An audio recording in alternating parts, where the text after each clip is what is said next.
What is going on, Degen Nation? Kenny Kim here, bringing you another Fantasy Golf Degenerates podcast. This week for the RBC Heritage. Not as usual. Like we said last week, Tambo is gone, so not as usual. We have our new host with us this week. It is everybody's favorite South African, Byron Lindeque. Byron, congratulations. I'm really glad that you're on the show. If you don't know, Byron and I did a show together on his show, on his channel. It worked out great. We have this chemistry already built in. I'm really looking forward to this. One of the sharpest guys out there. One thing I am going to have a problem with, Byron, I'll tell you that right now, is saying your last name on a weekly basis. Something about the letter Q.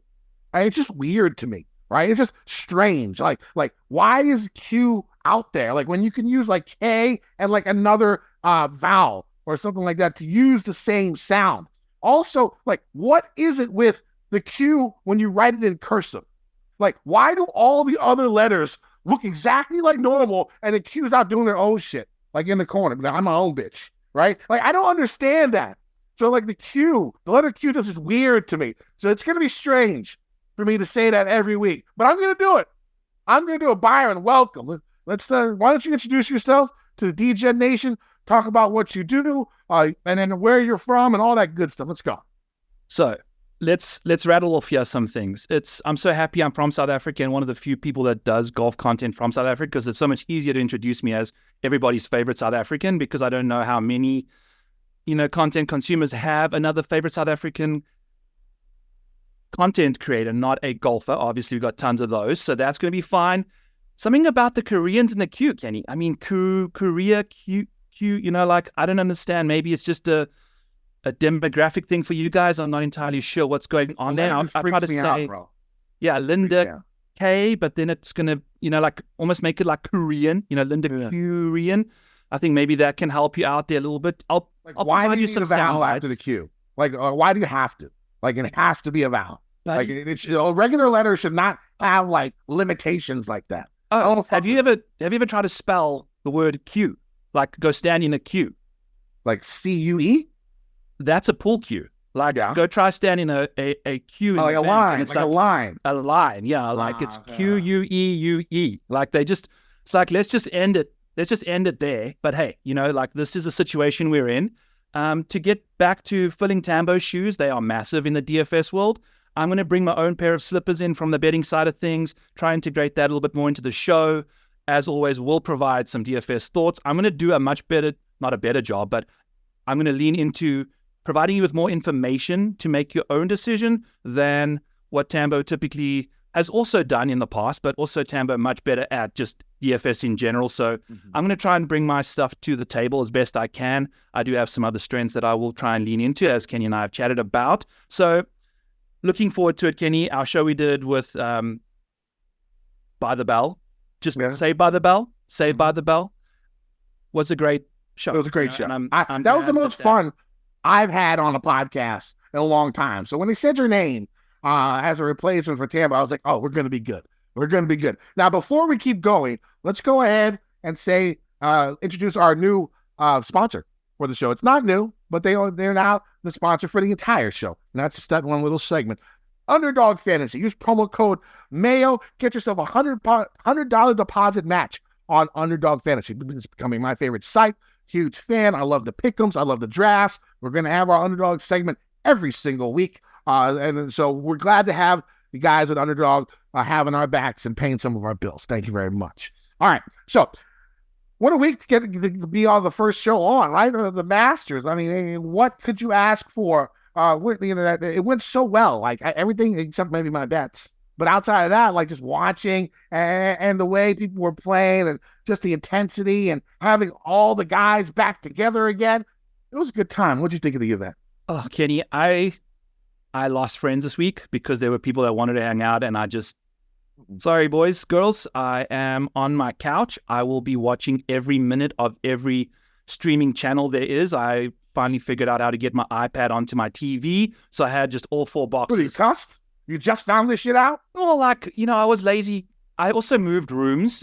I have my command center over here where I have multiple screens and things. I'm 20.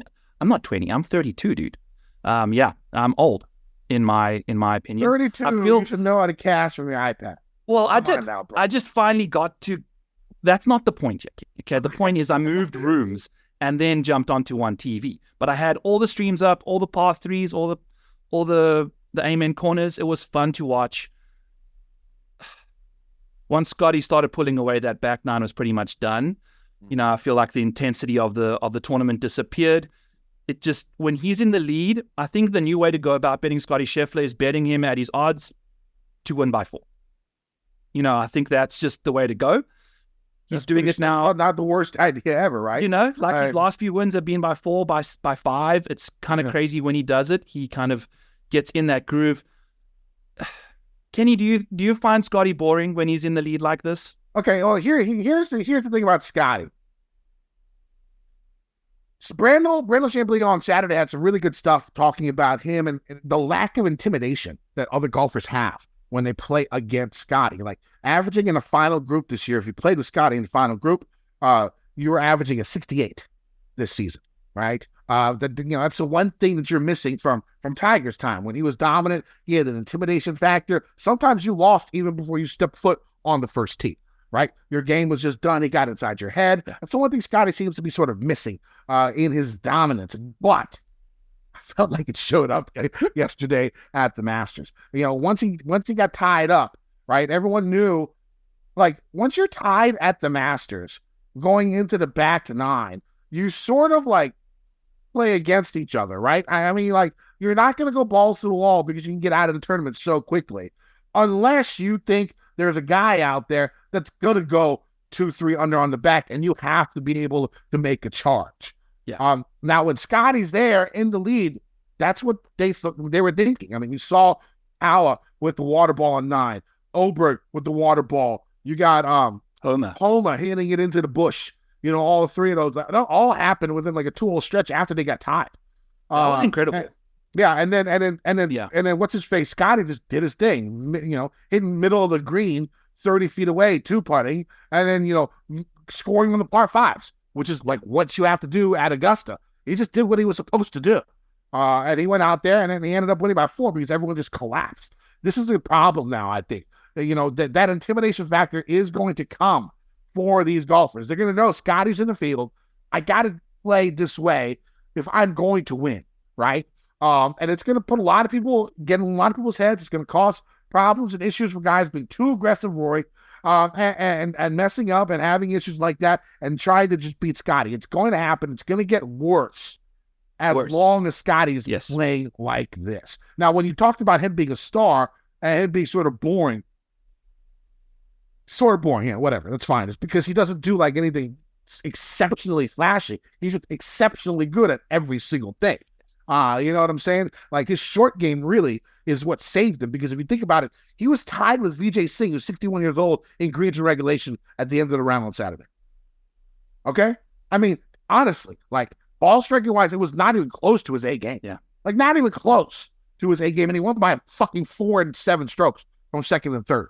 Like, this is dangerous territory that we're going into now. This guy can come in and win every fucking week as long as that putter stays the way it is. The big thing about him, and the difference between him and a Rory, him and an Oberg or Morikawa, or what we saw yesterday, is when he knows where the trouble is, right? Yeah. He knows when there's a hole, where there's a shot, where if he misses here, he's going to be in death, right? So he does everything in his power to just miss on the other side. Like, even if the pin's on there, he knows his short game is so fucking good that he can get it up and down. Now, again, star power, I think it's hard nowadays for a golfer, for a person like Scottie, to be a real star, even if he played a different sport that wasn't a niche sport like golf. The first thing that I think weirds people out about Scottie is, you know, personally for me, I respect his faith. Right? Anyone who has faith, who can believe in God and stuff like that, and not make it so hard, it's the only thing they think about and stuff like that, I respect that, right? Because, I mean, just to have that faith, to believe in something that you don't see, I can't do that shit. It's fucking incredible, right? But I think it scares a lot of people now. Like, the whole religion versus science debate, like, 20 years ago, 30 years ago, people were a lot more religious.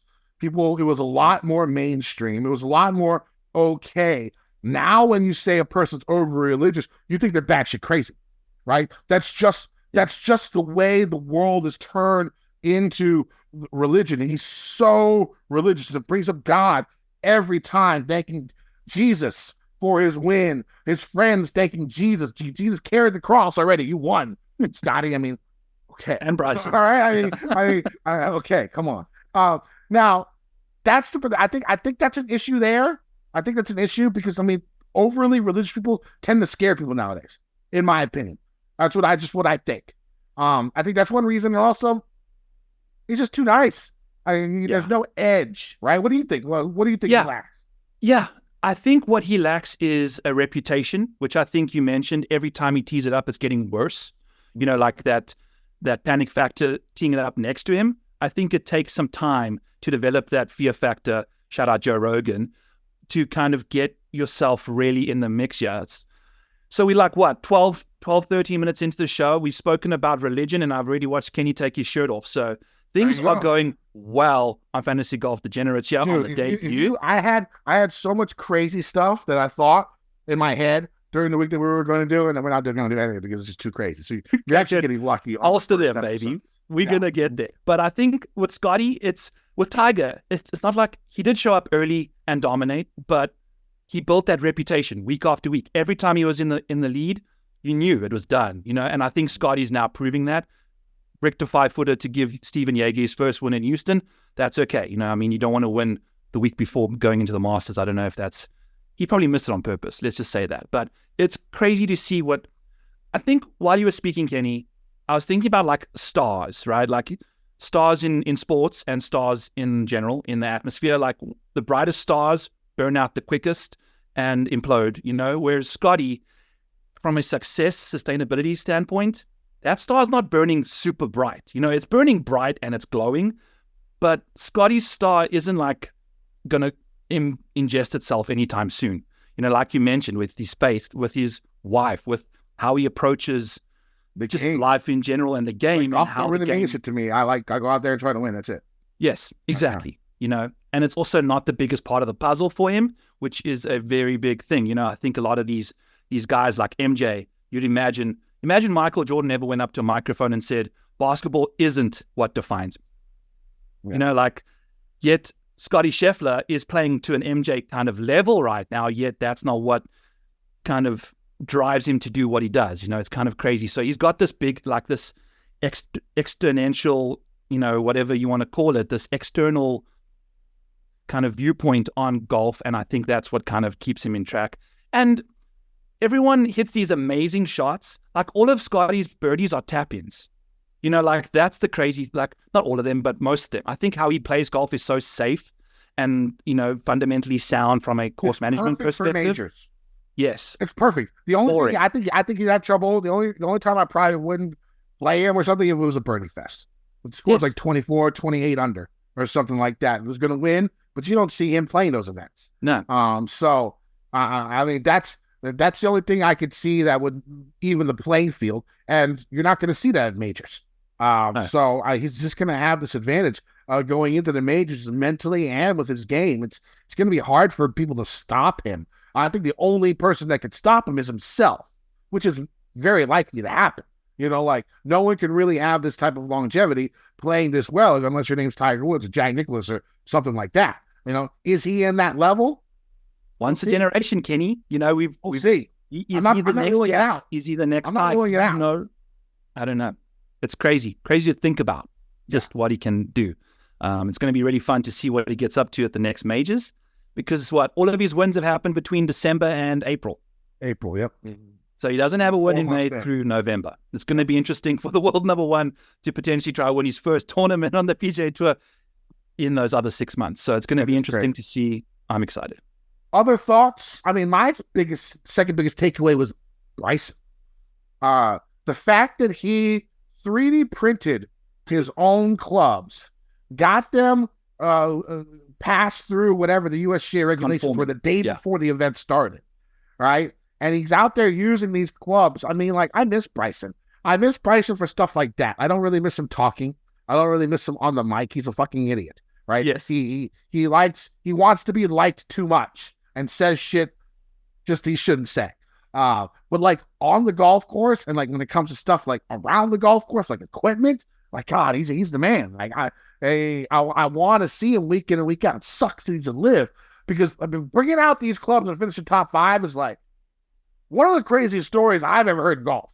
Like if it wasn't for Bryson and it wasn't a live golfer, I mean this story should have been like the biggest story of the week outside of Scheffler, and it probably was close. I mean they did talk about it a good amount. Brad Faxon was really pushing hard for it, with Brandon giving them a side eye during live from the whole time. But, you know, I mean, creating your own type of irons and going out and using them and balling out at the most, you know, prestigious golf tournament there is first off ballsy as hell.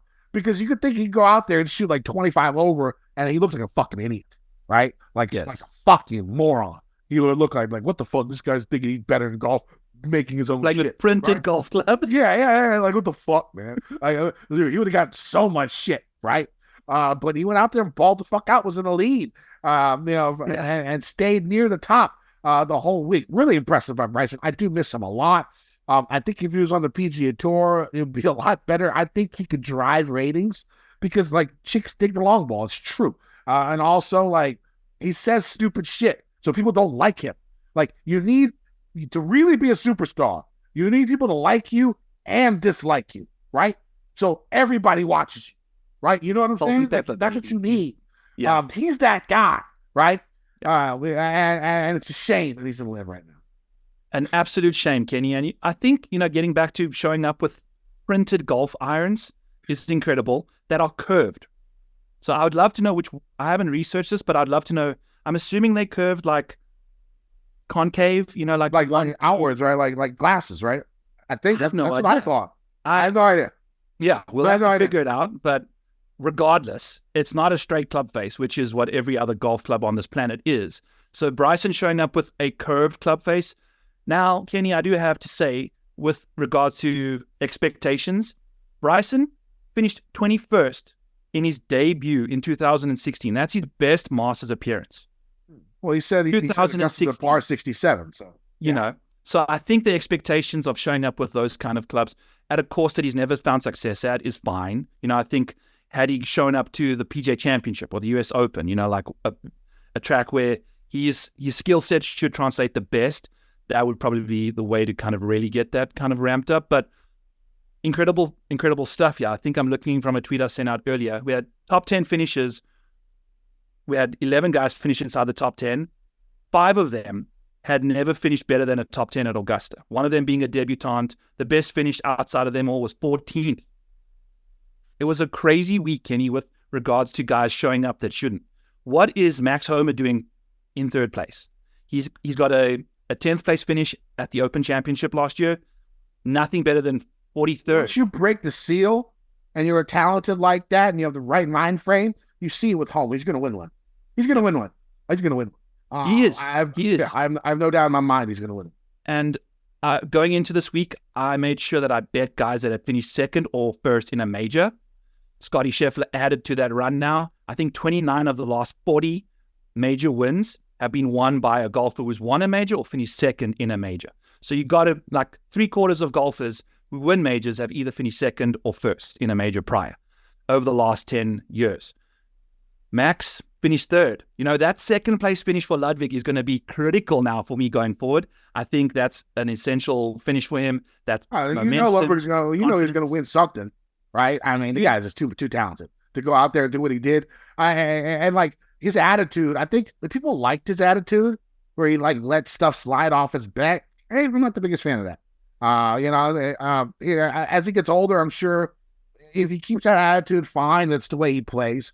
And he played pretty well after the mess up. I mean, it was fine. He went out, doubled, got back to 7. So obviously it works for him. But that guy's going to be a stud for a while. Kenny gained the most strokes putting out of everyone at the Masters in his debut. And arguably, he gained similar kind of per round when he won the RSM, but that was only 3 rounds of ShotLink. Gained over 8, like almost 9 strokes, 2 strokes, like true strokes gained. He almost gained 9 of them in his first major. You know, like, is that good or is that like complete luck?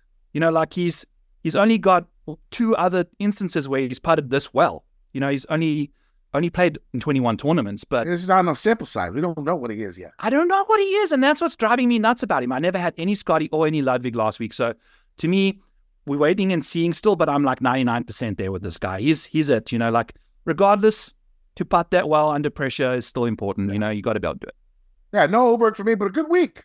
Cash lineup, again, winner, cash and cornerstones all make the cut. I think it's something like 8 of the last 11 weeks. I've won in cash, or 8 of the last 12 I won in cash. Hit Fleetwood each way. Nice. Hit the Willie Z over Cantlay matchup. So I've hit, in the last, 5-6 weeks, I've hit 2 winners, and in 5 weeks, I've hit 2 winners, and I've had 4 each ways. So it's been good. It's been a good, dude. solid month and a half. DFS wise, I can't remember the last time I deposited money. So we're rolling in strong, coming into the prime part of this season. Really looking forward to it. So let's go ahead and move on, unless you have something else you want to bring up for the Masters. Yes, I just want to chat about Cam Smith, and then we can move right on real quick. Cam Smith, a double, an eagle, 7 birdies, 5 bogeys. He led the Masters in bogeys avoided. He shot 72 or 71. He never shot over par. But he never shot in the 60s. This putter never really got into it, right? He gained the 6th most total strokes putting, Kenny. Oh, he did. But he made 7 birdies. Ludwig made 6 in round 2. Like, just for Cam Smith to just be that pathetic at making, it was just frustrating. He'd knock it to 12 feet, miss. You'd chip it to 15 feet for par, make. Like, every par putt under the sun he made, every birdie putt under the freaking God's green earth, he missed. I'm guessing you had him last week. So much, because his price was nuts. The ownership was great. The betting market didn't fancy him, whatever. He finished 6th. I had a top 5 on him. So, just a tough week for me, but it is what it is. It was just a fascinating thing from Cam. He's so volatile and so explosive. For him to have that reserved of a game at Augusta was just weird. It was very, very weird. But I'm happy to move on now that I've said. I did forget one thing, Morikawa. How weird is Morikawa? Because when he won his first major, he was 28-1. When he won his second major, he said that he sucks hitting the irons off the grass at the Open Championship. Dropped down to 40-1. Won that. Last week you get him at 50. Some places 60-1. Insane. Last week Morikawa, and he almost pulled it off. To me, it feels like when you don't expect him to do well at the majors, you just go ahead and play him. You play him. Yes. When he think he's going to do well, don't play him. Don't play him. That's what it seemed like to me. I just thought that was a weird thing happening where you almost win your 3rd major, and each time your number gets higher. I've never seen that shit before, right? I've never seen that before. And especially maybe if you won a major 3 years ago and you sucked, right, or something like that. But he's won you were 2, 3 in 2 and 3 years or something like that. It's so wild. But let's move on. Let's go ahead. Yeah. Let's go ahead to our Underdog fantasy segment. Not the best week last week for me, but we're back on the grind. This week I have a 3-bagger pick'em for round 1. First, I'm going to go Max Homa higher than 1.5 bogeys or worse. The reason I'm doing this, not the best course history here, MC 41st, his 2 times playing here. Also, he's got to be exhausted mentally, at least. Coming out and being in that, final 2 groups out there, right? A first time in a major, he has been in that situation. And I feel like that could take a lot out of you mentally. And, and especially if you come back, you can lose focus a lot easier, I think, early on in your rounds. Yeah. Because after dealing with that enormous amount of pressure, that enormous amount, being that tense for that long. So I'm going to go over 1.5 birdies, over 1.5 bogeys for Max Homa. I'm going lower than 5 birdies or better for Rory McIlroy. Hasn't really played this course too many times. Looked poor last week. His biggest strength, of course, is his driver. Less than driver course. He's going to be hitting a lot of wedges. Not his forte. So I'm going to go less than 5 birdies or better for Rory McIlroy. And then I'm going Jordan Spieth higher than 1.5 bogeys. Again, Jordan Spieth, anything can happen. I would say more often than not, he could go. He'll go over the 1.5 bogeys, but they'll be like, 3 times out of 10, 4 times out of 10 where he goes out there, goes bogey free in his first round leader at this course because he does like this course. But I'm going to go ahead. You played like ass last week. I'm going to hope that continues. Again, spray it wildly. Just give me 2 bogeys. That pays like it's a 6.3 times for times. So you go ahead and use that. So it's going to be Max Homa higher than 1.5 bogeys, Rory McIlroy lower than 5 birdies, Jordan Spieth higher than 1.5 bogeys. What you got? I love it, Kenny. I love it. I've got Fitz higher than 1.5 bogeys. I think his game is just so all over the place. I know he plays well at this golf course, but I can still expect him to shoot a 68 with 2 bogeys, potentially. He's just all over the place right now. So we'll see what he can do. And then Cantley, I'm going to just take his prowess around this golf course and the fact that he's so solid at avoiding bogeys and go lower than 1.5 bogeys. So I'm going to just put those 2 guys together. I will say I'm a big fan of your Spieth bet, and I'm a big fan of your Rory bet too, which if you wanted to slap those onto mine, feel free to do that. Mine pays out 3.3. So it's a quick, easy peasy one for me to start off the show. Fitz higher than 1.5 bogeys, Cantley lower than 1.5 bogeys. See what that can do. All right, kind of shows you where my mind is. I'll go ahead. Before we move on to this week, let's go ahead and pay the bills. Underdog Fantasy is the easiest place to play fantasy sports. It's also the fastest growing fantasy app in the industry. I personally like the pick'em games. Pick whether your favorite players will have a higher or lower stat total in this week's game for a chance to win big. Can win up to 100 times your money in a single night. Pick between 2 and 5 players to build a pick'em entry. Can also make rivals picks, which pits 2 players against each other.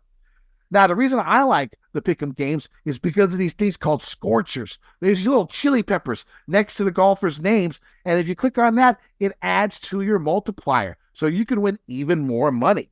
Sign up today with promo code Mayo and get your first deposit doubled up to $100, as well as an instant pick'em special.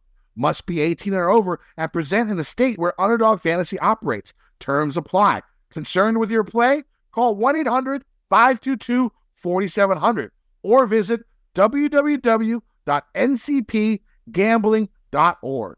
All right, so let's get to this week.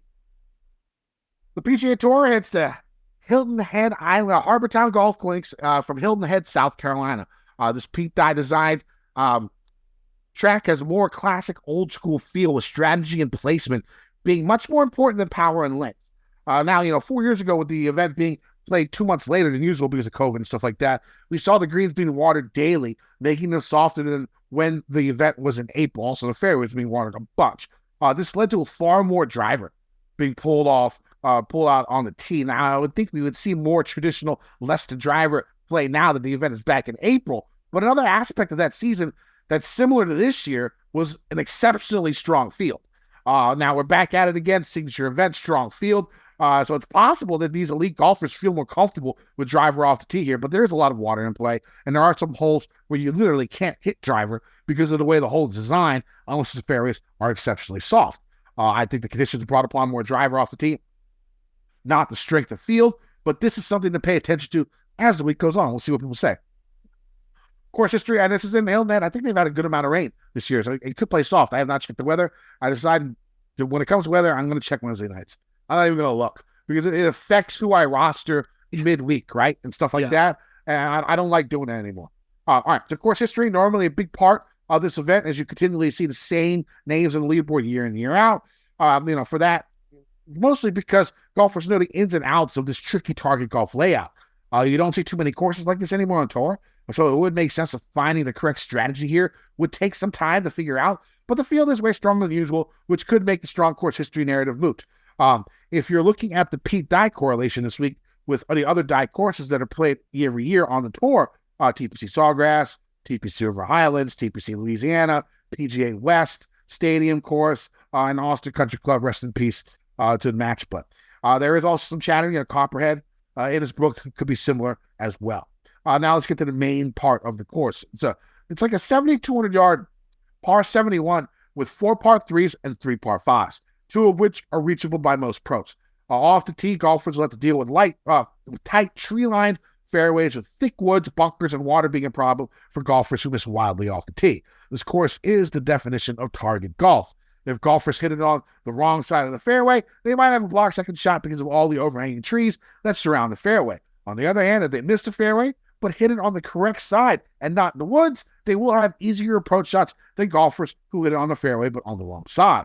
The fairways are tight, but over 66% of fairways have been hit during the tournament's past, which is above average on tour, meaning most golfers will be hitting less than driver to place the balls in the right location. A lot of the fairways get extremely narrow around the 300-yard range, just preventing golfers from breaking out the big stick. Because of this, the average driving distance here is the shortest on tour at around 265 to 275 yards. The rough normally isn't too thick, but last year was probably the thickest I've seen it. It was close to 3 inches last year. Usually you're looking like 1.5 inches around here, 2. Last year, they put it at 3. They made the course playing a little bit more difficult. I don't know what you see this year, because a lot of these events in the past, they've been keeping that. I mean, it seems like they've been trying to make it easier for the golfers. So I don't know which way they're going to go. Watch Golf Channel, listen to the interviews, stuff like that to figure it out. Now, on approach shots, golfers will see some of the smallest greens on tour with slight undulation and an upside-down bowl configuration, which could make approaches that land on the edge of the greens more likely to roll off, leaving golfers with tricky up and downs for par. The greens usually play on the slower side, stick meter rating around 11, and the graph is Tiff Eagle Bermuda, overseeded with Pove Trivialis. Basically, what we've seen in 70% of the courses the last 2 months. The golfers need to be accurate with their approaches, not only because of the small size of the greens, but also because of the obstacles around the greens. There are bunkers around almost every hole, and water will be a factor around a few greens as well. Another bit of trouble the golfers will face around the greens are overhanging trees. A couple of holes actually have trees like right in front of the green on both sides, and it makes it look like a field goal post. Trying to hit it in between a field goal post. So, if the golfers miss a little bit right, a little bit left, hit these trees and give them a tricky up and down. Only 57% of greens are hit at Harbour Town, and even with light winds, these greens will still be missed. Scrambling will be important, as we saw a few years ago with 3 of the top 4 finishers in 2019, hitting less than 60% of the greens for the week. All right, Byron, what are we looking for in golfers this week? A little bit of course history, Kenny. I think everyone's on the slate. Everyone's on the table. This is one of the beautiful courses that hasn't necessarily been ruined by distance. I think it still forces these guys to kind of do their thing. There are horses for this course, baby, and I think you got to play them. There's going to be some guys that show up with a Masters hangover. I think Max being one of them. I like you mentioned there, to start off with the underdog situation. It's going to be interesting. A smaller course, a smaller field on a course that's just really fun to watch. A totally different complexion from Augusta. Like you mentioned, hitting it into the trees is sometimes not the worst thing in the world, as long as you're hitting into the right trees. You want to be visiting with Tarzan and not Jane, or however you want to look at it. But I think, just kind of finding guys that have played some good form, like you mentioned, not necessarily too stressed out at the Augusta, guys that potentially finished like in the top 20, but didn't have that top 5 stress, like you mentioned with Max. So I think those are guys that are going to kind of be looking at. It's a fascinating week. It's like, who's going to show up, who's not. I know Max is drinking beers for the first time in forever this week, because he was keying up and moving into direction for the Masters. How long that binge lasts, I don't know, for old Maximus. So we'll have to see what he can do. I know he can hang, but like you said, guys are going to be kind of putting their feet up a little bit after the Masters and kind of taking this as like a vacation situation. Yeah, I think the iron game is going to be important for golfers, of course, like usual. Around the green is going to be important. I'm looking at proximity from like 150 to 175, 175 to 200. You're going to have more than half of all your approaches in that range. So that's some of the stuff, I'm looking at, of course, around the green. Let's go to these tiers. Let's go up top. First question off the board. What are you doing with Scottie? Cool. At $13,300, over $2,100 more than second highest price golfer Rory.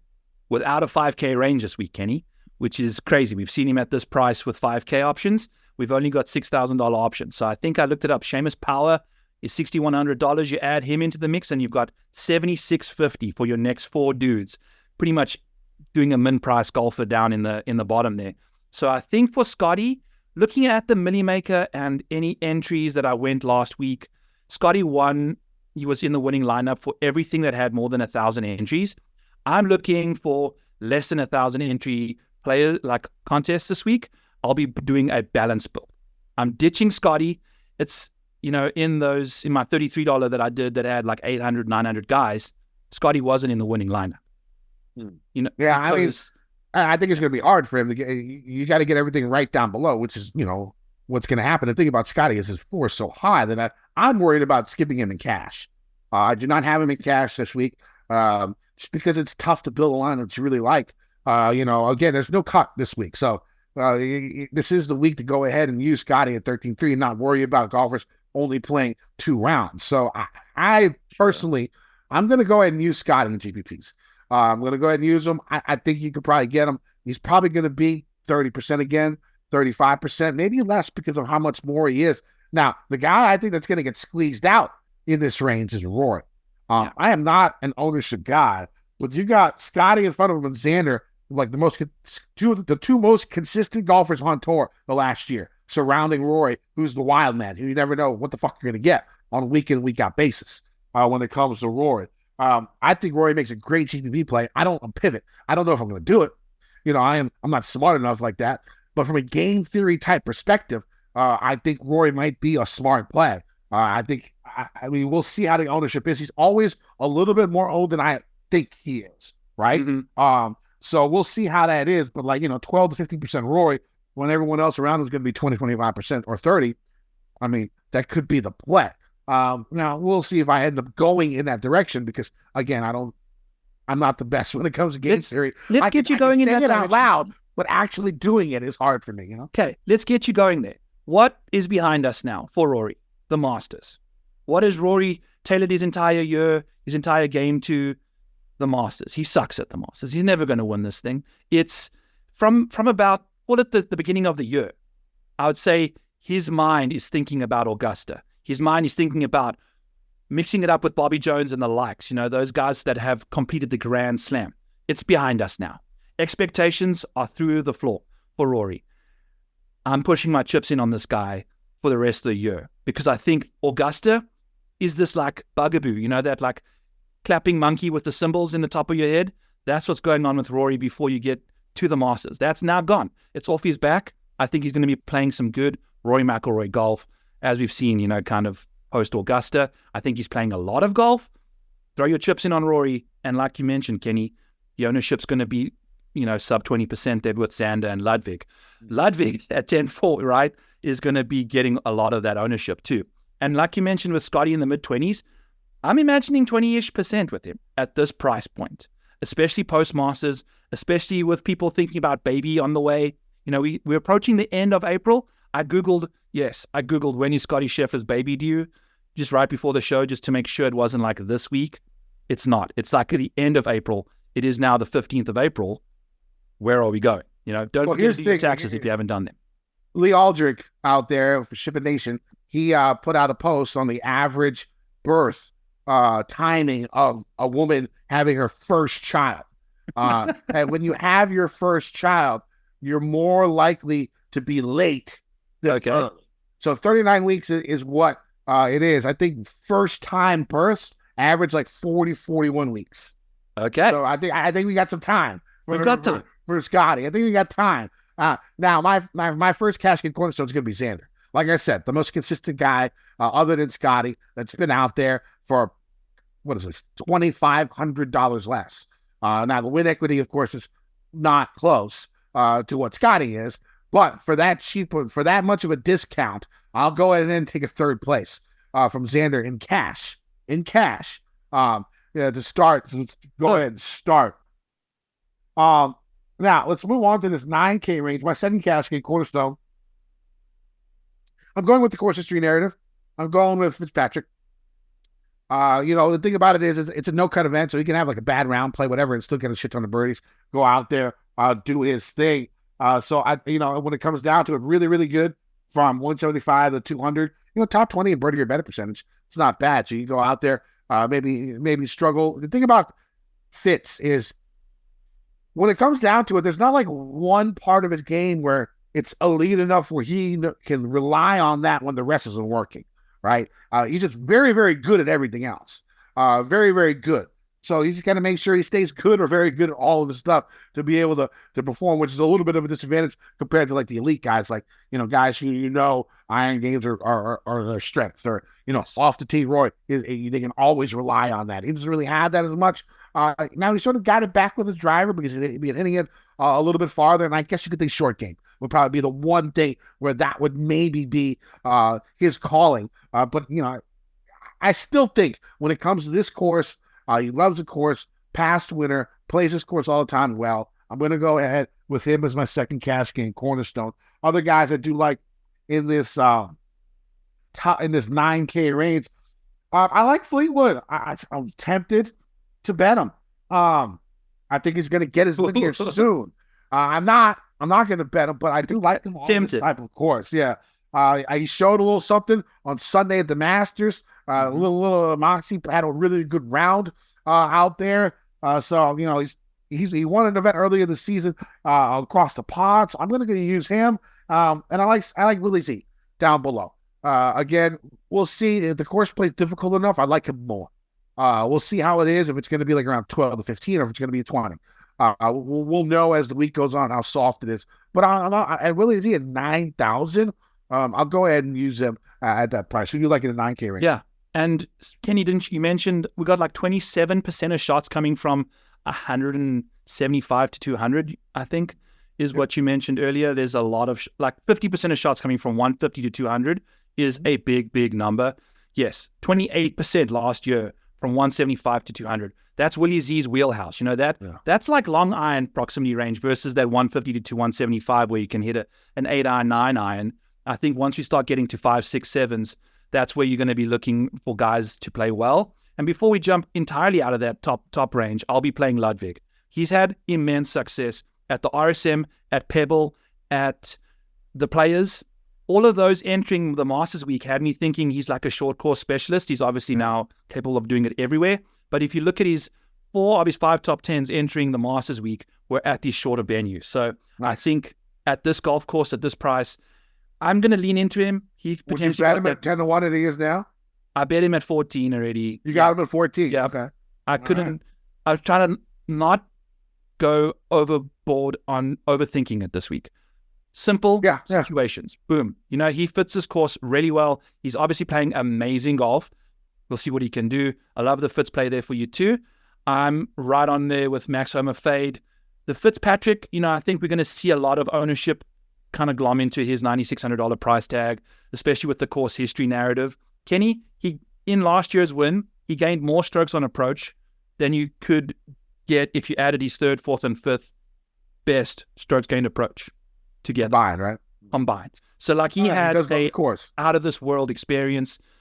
Maybe it happens again, maybe it doesn't. I think he's one of these guys that is going to be very popular and very volatile. So I think in DFS you can leave him alone, and kind of go to other guys like Tommy, who just had a very relaxing 5th or 4th place finish at Augusta, 3rd at the Masters for Tommy. I'm lying to you, but still playing very well golf. Some guys. I think Wyndham Clark's the pivot, right?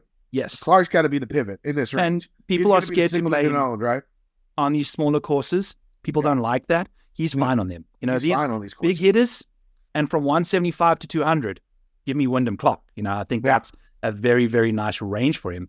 So those are guys in this range I'm going to be looking at too. I'll be playing Spieth. The volatility, if his ownership lets me, I'll go there. I think sub 10%. I'd rather have Wyndham Clark than Spieth. I know Spieth has played well this course before, but just too much, and I think you're going to get half the ownership because Spieth is still going to get full just because it's Spieth. But he's also... I think Windy, you're going to get it under 10%.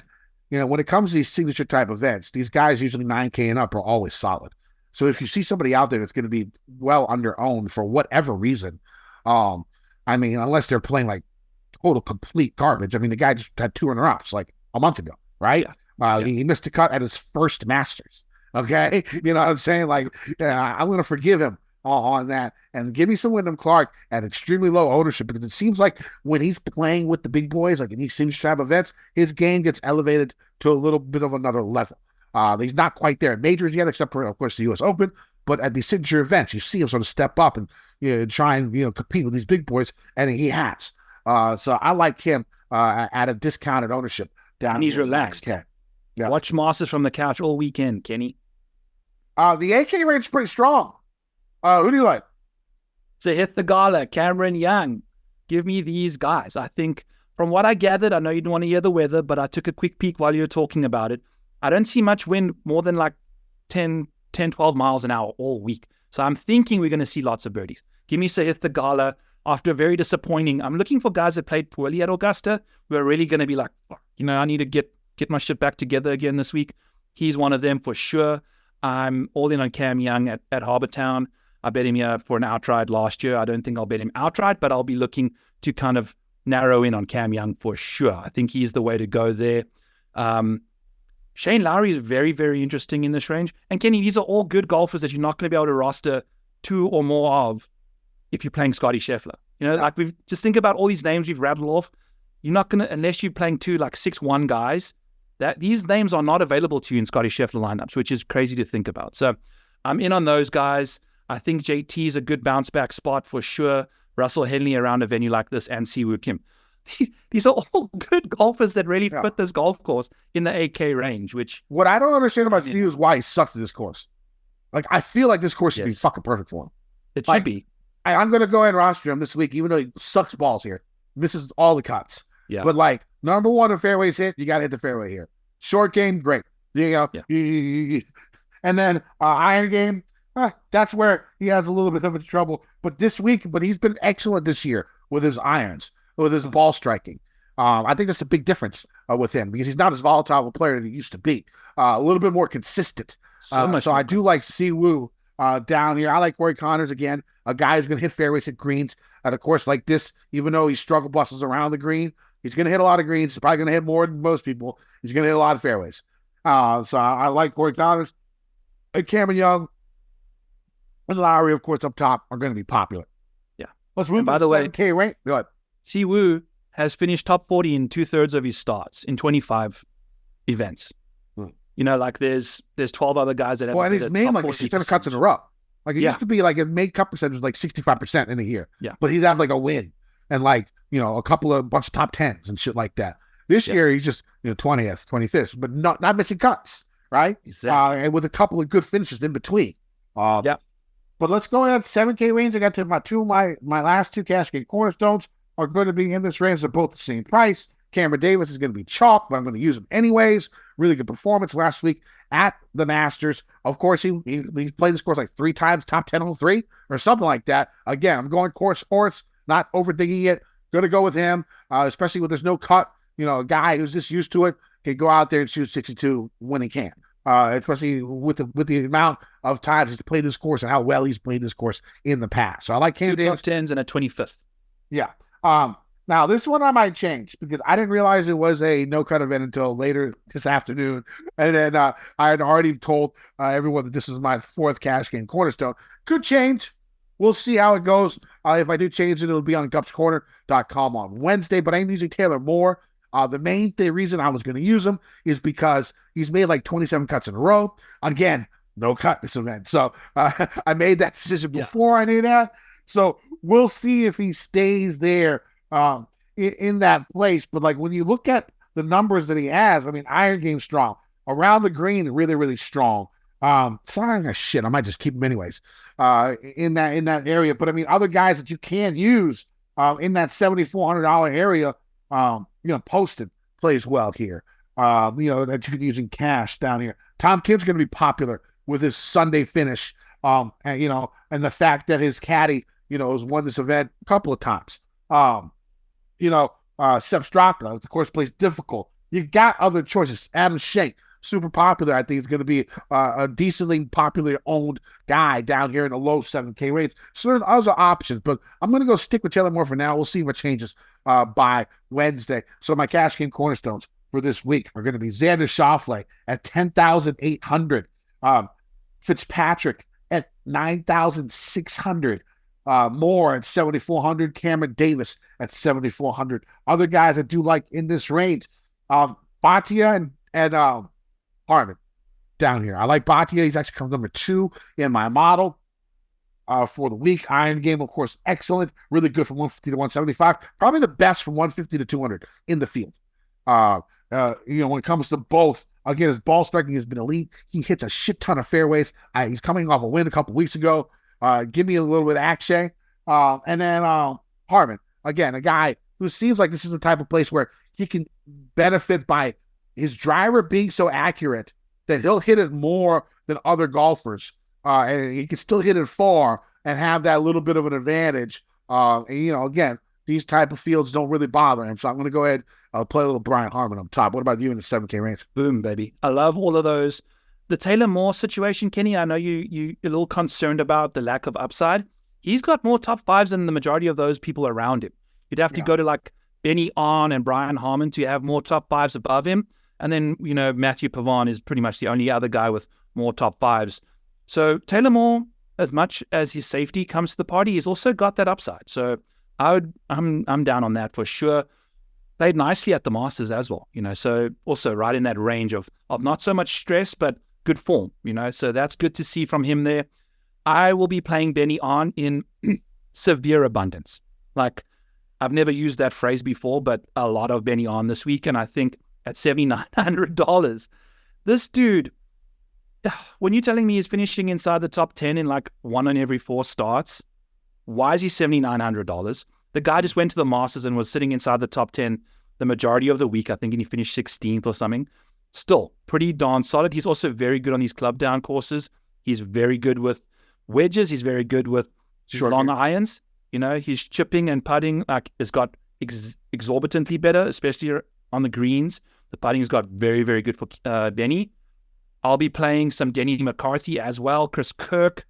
I think in this range, trying to just dodge everyone's going to be piling on with Scottie in their lineups, trying to find the other guys. Bezzy. I mean, this guy has just been hitting his irons so freaking well. Go to a shorter golf course. This is the course I'm looking to play Bezzy at. Give me him. And then Tom Kim. I'll mention Tom Kim coming. He's always under-owned because he's been playing so shit. But Tom Kim shot the best round on Sunday. To me, that's the perfect situation. Like, if he can parlay that into some good golf going forward, boom chakalaka, Tom Kim at $7,400, hardly owned in a signature field event. I think he's gonna be owned. I think people are gonna roster him after with his Sunday 66, which should have probably been a 64. When it comes down, and I think he'll be 15% over the board. And I think the guys that are doing the models and stuff are going to be looking at what he's been up to, and it's been disastrous over the last little while. Anytime I've played Tom Kim, it's full maniac mode. It's not modeling driven because he's not showing up. Like, maybe you can comp course it a little bit, but even the comps that you kind of think about, not had the greatest success at those kind of venues. I don't know how much he's played them though, but to me, this kind of a golf course, I don't know. I don't know how owned he's going to be. I don't, because I like you mentioned, Taylor Moore, Cameron Davis, Harris English, all people that are going to be clicked a bit more than him. Christian Bezuidenhout, those are names that people will go to. JT Poston at Harbour Town is an absolute must. I think I played him last year, sucked it up, but this guy has got a track record like none other at Harbour Town. It's really, really impressive. So. I got him like 45-1, I think, 8 places. So I definitely took him. Let's go on to the 6K range. Sort of like Ricky.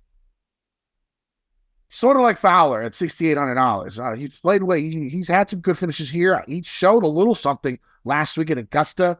I think no one's going to own him at like $6,800. I think I can go with him at like 5%. I think I'll play a little Ricky. Your face doesn't seem like you agree with me there. Well, what do you think? No, just leave Ricky alone. No, I think I want to use him. Glover up there, somebody I'm looking at. Is the Eric Cole run officially over? It's seeming that way, Kenny. It's seeming that way, the upside run is he's kind of back to just being a normal golfer that jumps in 6s and 7s. Eckroat down here at 64. Seems like someone I can get behind with his iron play being exceptional, really good from 175 to 200, really above average around the green. I will say that he might be in my cash game lineup. We'll see. Also, Detry at like 6,200 seems low, right? Like, didn't he almost just win an event like last year, a couple weeks ago? I bet him, and I hit the each way. It was the Houston. Yeah, it seems like he's super cheap. And I feel like he plays shorter courses okay.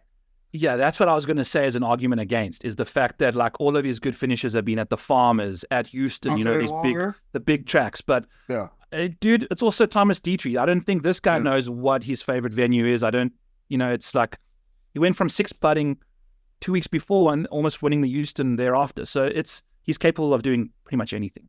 What about Jake Knapp? Who do you like in the 6K? Jake Knapp, to me, I mean, if you think about the Cognizant, this dude just made a cut at the Masters in his debut. The sky's the limit for this dude. I think we saw a bit of him coming back down to earth after Mexico. It's bounce back week for him. I'm a big fan of Arsene Eckert this week, Kenny, for sure. Peter Malnati going out there and shooting like an 82 in round 1 when the conditions weren't even that bad was a little disappointing for him at Augusta. I think bounce back week for him for sure. Some other guys like Chandler Phillips are interesting names down like 6,000 flat. I'll be playing Seamus Power at $6,100. And then in the uppers, you got to play Eric van Rooyen, don't you? Like, and despite even some poor course history, Lucas Glover seems like someone I'm in the mood for. But that's why I'm going to be playing balance, because I'm not like thrilled about these 6K guys. I think I'm going to be leaning at the 7s and kind of limiting my player pool at that price point. Leaving Scottie out of the mix. All right, that sounds good. Let's go bets. Who you got in your card so far there, brother? I have got 4 bets, 5, 6 bets for you guys. Got Ludwig at 14, Sahith at 40, the Zaid Note at 70 to 1, 75 to 1, Tom Kim 70 to 1, Benny On 75 to 1, and Jake Knapp 250 to 1. I mean, that number to me, I bet a little extra on that just to make sure I could win what I could have at the Masters last week, because that's a ridiculous number. Yeah. I got Fitzy 20 to 1, 5 places. Willie Z 25 to 1, 5 places. Poston 40 to 1, 8 places. Tom Kim 45 to 1, 8 places. I'll probably add a couple of more as the week goes on. Hey, Byron, great first show. That was a lot of fun. This is what you're going to get every week. We're going to throw a little bit more curveballs at you here, a little bit more betting into our pod as we start getting more comfortable with each other and going, this is what you're going to notice. My one and done this week, I am not sure. I'm actually in 5th place in this big one and done I'm in. It has the sports junkies in it, the local radio guys from the DC area. They're in it. I'm in 5th place. It's pretty cool because you pick international and you pick a United States guy every week. So I think I might go Poston and Bez this week. We'll see. I haven't made my decisions yet. Any one and done? If you play, you playing one and done? I've missed my entry like 3 of the last 4 weeks. That's kind of just how it goes. Granted, those weeks I would have had like my duds. They would have sucked it up anyway. I played Scottie Scheffler at the Genesis. He finished T10. Since then, it's not been worse than like a 4th. Like I burnt him early. Very disappointed in that. I'll probably be playing some options. I'll be looking at is Ludwig. I'm so far out of it, Kenny. I'm just going to take a fire shot at that. And then Sahith. I think if I'm looking at 2 one and done options for people to go to, I love Ludwig as a course fit this week. All right, man. Byron, tell them where they can find you, brother. You can find me at rotoballer.com, PGA section. Find me at X, at the Model Maniac, which you can see in the bottom part of my corner there. And then Back 9 Bets. That's my YouTube channel. I've got Kenny on there talking about Saved by the Bell. I've got, I'll probably be doing my show tomorrow night at 7 Eastern every Tuesday. That's when I do that. Did you do a 6-hour Masters show last week? I did 6 hours, 40 minutes. Kenny, don't sell those 40 shorts. Like one show? One show. I sat here at like 9 o'clock. I'd had like 4 or 5 Modelos. This is the type of dedication, Degeneration, you're going to get. A 6.5 hour show? Fuck that. 6.5 hours. I was hanging out with the guys. Hours too much for me, dog. Shit. Modelos and Adderall. It'll do you wonderful. There you go. All right. You can find me on X at KendoVT. You can find my article every week on gupscorner.com. Use promo code Kenny. Save yourself 30% on membership to Gups Corner. Come join the fam. All right. Should be a great week. We have our new host. I'm really excited about this partnership. It's going to be fun. Let's win some motherfucking money. DJ Nation. I've been getting dirty money, Jordan.